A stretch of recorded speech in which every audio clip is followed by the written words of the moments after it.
రేపు ధర్మశాస్త్రం గురించి మాట్లాడదాం. ఎందుకంటే ఆ 4వ వచనంలో ఏమిటంటే ధర్మశాస్త్రము త్రోసివేయువారు దుష్టులను పొగుడుచుందురు, ధర్మశాస్త్రమును అనుసరించువారు వారితో పోరాడుతారు.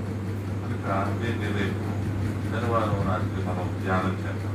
ఆ విషయంలో మనందరం కూడా దేవుని యందు భయభక్తులు గలవారమై దేవుని వాక్యానుసారంగా నడుస్తున్నామని లేదా, దేవుని యొక్క రీతులు నడుస్తున్నామని లేదా, మనల్ని మనం పరిచయం చేసుకోవాలి. దేవుడైతే 10,000 దేహాలు క్షమిస్తున్నాడు. తోటి దాసుడు ఏ మనుషుడైతే క్షమించబడ్డాడో ఆ మనుషుడు మళ్ళా తన తోటి దాసుడు 100 దేనాలను క్షమించలేకపోయాడు. అది తర్వాత ఆ యజమానుడు తెలుసుకుంటాడు, నా ద్వారా 10,000 లక్షలప్పుడు నేను క్షమించే 100 దేనాలని క్షమించలేదు. కనుక అప్పుడు అతను ఏం చేశాడు, బంధించి ఏమంటాడు, దాన్ని చెరసాలలో వేయమంటాడు.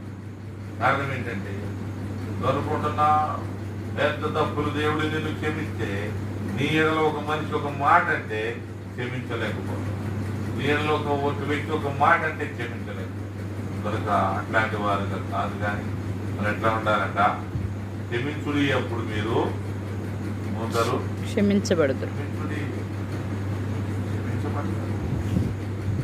కనికరము గలవారు దాన్ని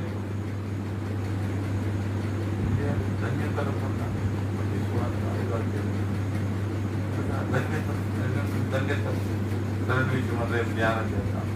ఈరోజు మనం తెలుసుకోవాల్సింది, క్షమించబడిన 10,000 క్షమించబడిన ఆ యొక్క యజమానుడు, 10,000 క్షమించబడిన ఆ యొక్క దాసుడు ఏం చేశాడు, తన తోటి దాసుని 100 దేనారాలు క్షమించలేదు. అట్లా ఉండకూడదని అది తెలుసుకున్న యజమానుడు ఏం చేశాడు, నువ్వు చేసినది నాకు తెలిసిందని అతను ఏం చేశాడు, చేరస్తాను.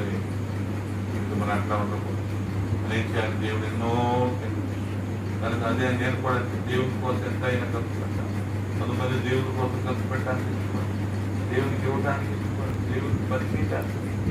కానీ మనం తెలుసుకోవాల్సింది ఏంటంటే దేవుని ప్రేమ మనం కలిగి, దేవుని యొక్క స్వభావం కలిగి, ఎందుకంటే దేవుని యొక్క వాక్యాన్ని ధ్యానం చేస్తున్నాం, దేవుని ఆత్మ పొందిన వారు, దేవుని వాక్యం ధ్యానించేవారు.